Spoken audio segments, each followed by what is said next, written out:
İmtahana çox az bir müddət qalmış. Abituriyentlər yeni mövzuları öyrənməyə önəm versinlər, yoxsa öyrəndikləri mövzu üzərində daha çox çalışıb onu təkmilləşdirməyəmi? Əgər imtahana çox az vaxt qalıbsa, yeni və nisbətən çətin mövzulara girişmək mən dərdim ki, fırtınanın ortasında təzə gəmi tikmək istəyinə bənzəyir. Yəni sən fırtınanın ortasında mücadilə edirsən, o anda deyirsən ki, mənim gəmim balacadır, bir gəmi yekəsini tikim. O tam da onun yeri deyil, mövqeyi deyil də belə deyim.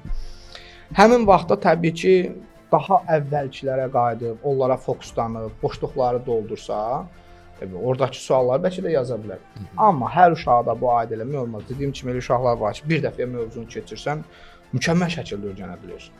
Və aradakı vaxt onu kifayət edirsə, imkan verirsə, ona keçmək olar. Amma bu adamın onsuz da bazası zəifdirsə və zəif öyrənirsə, bu imtahana az bir müddətdə yeni bir şeyi də buna yükləmək artıqdır.